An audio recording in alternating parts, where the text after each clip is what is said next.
আসসালামু আলাইকুম সবাইকে। সবাই কেমন আছেন? আশা করি সবাই ভালো আছেন। আলহামদুলিল্লাহ আমরাও ভালো আছি। ফারিস্তা মমস ওয়ার্ল্ড থেকে আপনাদের সবাইকে স্বাগতম। আবারও হাজির হলাম নতুন আরেকটি ব্লগ নিয়ে আপনাদের মাঝে। আশা করি ব্লগটি ভালো লাগবে, আর ভালো লাগলে লাইক, কমেন্ট, সাবস্ক্রাইব করে পাশেই থাকবেন। আজকে আমি সাহস করে চলে এসেছি রান্নাঘরে, বিরিয়ানি রান্না করব। কিছুদিন আগে আমার যা অনেক সুন্দর করে অনেকগুলো বিরিয়ানি একসাথে রান্না করেছে, তাই চিন্তা করলাম আমিও আজকে রিস্ক নিয়েই ফেলি। যেহেতু আমি শিখে নিয়েছি সে কিভাবে রান্না করে এবং কতটুকু পানি দেয়, সব কিছুই সুন্দর করে শিখে নিয়েছি। তাই আজকে যেহেতু আমার ছোট বোন আর ছোট বোনের হাজবেন্ড এসেছে আমার কলিজা পাখির প্রি বার্থডে সেলিব্রেট করতে, এর জন্য ভাবলাম একটু বিরিয়ানি রান্না করে ফেলি। আমার কলিজাটার কিভাবে যে 2 বছর হয়ে যাচ্ছে আলহামদুলিল্লাহ, চোখের পলকে যেন দিনগুলো শেষ হয়ে যাচ্ছে।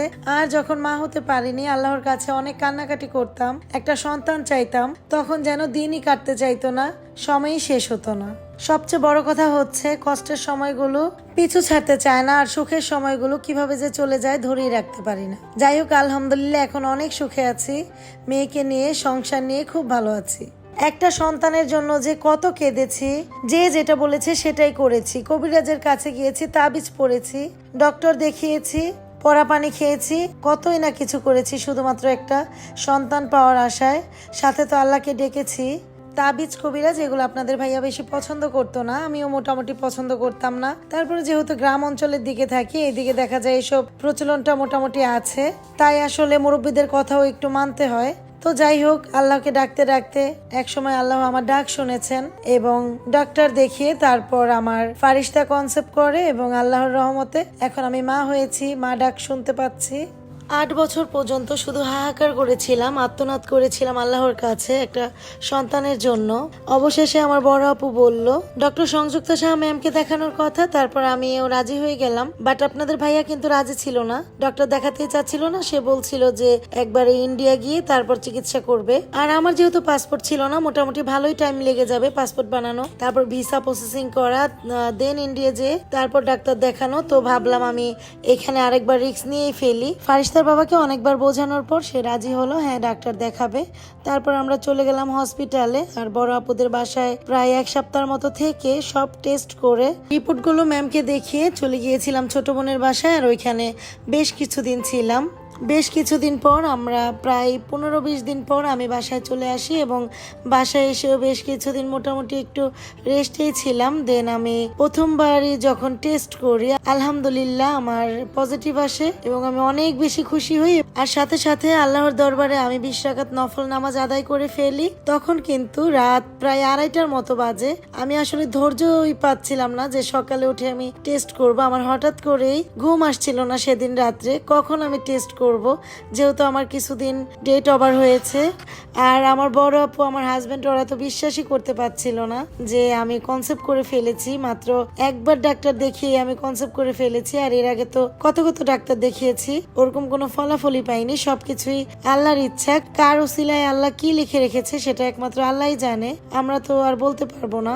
যাই হোক, আমি সংযুক্তা ম্যামের কাছে অনেক অনেক কৃতজ্ঞ যে সে আমাকে এত ভালো ওষুধ, এত ভালো ট্রিটমেন্ট করার কারণে হয়তো আলহামদুলিল্লাহ আল্লাহ আমার মুখ তুলে চেয়েছে। আর আমিও কিন্তু আল্লাহকে অনেক ডেকেছি, 5 ওয়াক্ত নামাজ পড়েছি, কোরআন শরীফ পড়েছি, সাথে তাহাজ্জুদ নামাজ পড়েছি, তবজি গুনেছি, রোজা রেখেছি, অনেক অনেক আমল করেছি, ইনশাল্লাহ ওগুলোর ফলও পেয়েছি। সবকিছু মিলিয়ে আলহামদুলিল্লাহ। আর আমি কিন্তু পুরো প্রেগনেন্সির জার্নিটাই সংযুক্তা শাহ ম্যামকেই দেখিয়েছি, এবং ডেলিভারিটাও আমার ওই হসপিটালে সংযুক্তা শাহ ম্যামের হাতেই হয়েছে। যাই হোক, এখন আমি প্রচন্ড হ্যাপি। যার একটা সন্তান নেই সেই বুঝে সন্তান না থাকার যন্ত্রণা, ঘরটা প্রচুর ফাঁকা ফাঁকা থাকে, নিজের মনটাও শান্তি থাকে না। সবকিছু মিলিয়ে এখন আমি খুব ভালো আছি। সবাই আমার জন্য আর আমার মেয়ের জন্য দোয়া করবেন। আর এখন কিন্তু আমার ফারিস্তা মনি সবার চোখের মনি। আর আমার ছোট বোনের কথা আর কি বলবো, আপনারা তো মোটামুটি সবাই জানেন যারা আমার ভিডিও দেখেন। আমার ছোট বোনের কলিজার টুকরা আমার মেয়ে ফারিস্তা মনি, ও কিন্তু আমার ছোট বোনকে মাম্মু বলে আর ওর হাজব্যান্ডকে পাপা বলে ডাকে। আর ওরা কিন্তু আমার সন্তানের জন্য যথেষ্ট সবকিছু করে, আমার থেকেও বেশি করার চেষ্টা করে এবং করেও ফেলে। আজকে ফারিস্তাকে সারপ্রাইজ দিতে চলে এসেছে, কেক, মিষ্টি, বেলুন, বল এগুলো নিয়ে প্রি বার্থডে সেলিব্রেট করবে। এর জন্য আর যাই হোক, আমি কিন্তু দেখে ভীষণ খুশি হয়েছি। আর আমার মেয়ের কথা আর কি বলবো, ও তো আরও বেশি খুশি। ওর মাম্মু আর পাপা চলে এসেছে। ওরা আসলে আমার মেয়ে ভীষণ খুশি হয়। ওদেরকে পেলে আমাকেই ভুলে যায়, আমি যে ওর একটা মা আছে ওর কাছে, সেটা ওর মনেই থাকে না। যাই হোক, এটা নিয়ে কিন্তু ওর মাম্মুও ভীষণ খুশি যে আমার মেয়েটা ওর মাম্মুকেও ভীষণ ভালোবাসে। সামনের মাসের 8 তারিখে আমার মেয়ের বার্থডে, এটা নিয়েও কিন্তু আমাদের সবারই অনেক বেশি প্ল্যানিং, বাট আমার ছোট বোনের কিন্তু অনেক বেশি আগ্রহ এবং কি রেখে কি করবে সেটাই কিন্তু চিন্তা ভাবনা করছে। অবশ্য অত বড় অনুষ্ঠান করব না, ছোটভাবে ঘরোয়াভাবেই করব। তারপরেও ভাবনা চিন্তার তো আর শেষ নেই। প্রি বার্থডে সেলিব্রেশনটা আমরা কিভাবে করেছি, ফারিস্তা কতটা খুশি হয়েছে, ফারিস্তার মাম্মু ফারিস্তার জন্য কি কি এনেছে, অবশ্যই পরবর্তী ভিডিওতে শেয়ার করব। ইনশাল্লাহ আপনারা সবাই আমাদের পাশেই থাকবেন। ভিডিওটা এই পর্যন্ত যদি একটু ভালো লেগে থাকে তাহলে লাইক, কমেন্ট, সাবস্ক্রাইব করবেন। কথা বলতে বলতে এদিকে আমার বিরিয়ানি রান্নাও হয়ে গেছে। আমি কিন্তু বিরিয়ানিটা উল্টে পাল্টে সুন্দর করে চাপ দিয়ে রেখে দিচ্ছি, যেহেতু এখনও একটু চালগুলো শক্ত আছে আর একটু নরম হতে হবে। যাই হোক, আমি কিন্তু চেষ্টা করেছি এবং আমি আল্লাহর রহমতে পেরেছিও। আর আমার বিরিয়ানিটা কিন্তু খুব সুন্দর হয়েছে। প্রাইমারি স্কুলে থাকতে একটা কবিতা পড়তাম, পারিব না এই কথাটি বলিও না আর, একবার না পারিলে দেখো শতবার। যাই হোক, আমি কিন্তু প্রথমবারই পেরে ফেলেছি। আর এটা কিন্তু আমার প্রথম বিরিয়ানি রান্না নয়, এর আগে আমি বিরিয়ানি রান্না করেছি, তবে অল্প, এত বেশি রান্না করিনি। হাফ প্যাকেট বা ফুল প্যাকেট এরকম। এখানে তো 2 প্যাকেট রান্না করে ফেলেছি। খুব ভয় কাজ করছিল যেহেতু গ্যাসে রান্না করছি, তবুও কিন্তু খুব ভালো হয়েছে। রান্নাটা শেষ করে বিরিয়ানির উপরে আমি বেরেস্তা ছিটিয়ে দিয়েছি। আর আমার বেরেস্তাটা একটু বেশি ভাজা হয়ে গেছে, তবে ব্যাপার না, এটা খারাপ লাগেনি, ভালোই লেগেছে। আর এই তো আমি এখন একটা সার্ভিং ডিশে পরিবেশন করে নিলাম। সার্ভিং ডিশের উপরও আমি কিছুটা বেরেস্তা ছিটিয়ে দিয়েছি। বেরেস্তাটা কিন্তু দেখতেও খুব সুন্দর লাগে এবং খেতেও ভালো লাগে।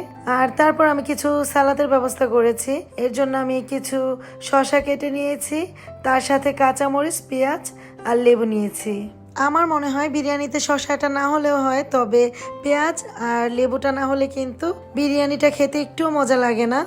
আমার কাছে বিরিয়ানির জন্য পেঁয়াজটা আর লেবুটাই বেশি ইম্পর্টেন্ট মনে হয়। আলহামদুলিল্লাহ, সবকিছু মিলিয়ে কিন্তু আমাদের দুপুরের খাবারটা বেশ ভালো লেগেছে এবং খেতেও খুব মজা হয়েছিল।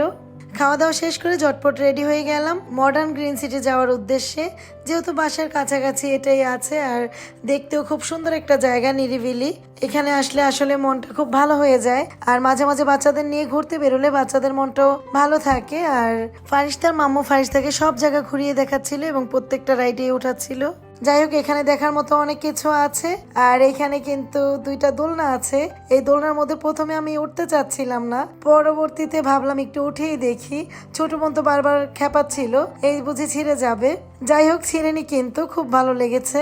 তারপর ঘোরাঘুরি শেষ করে ফুচকা অর্ডার করলাম, দেন মেরিন্ডা, 7 আপ পানি এসব খেলাম।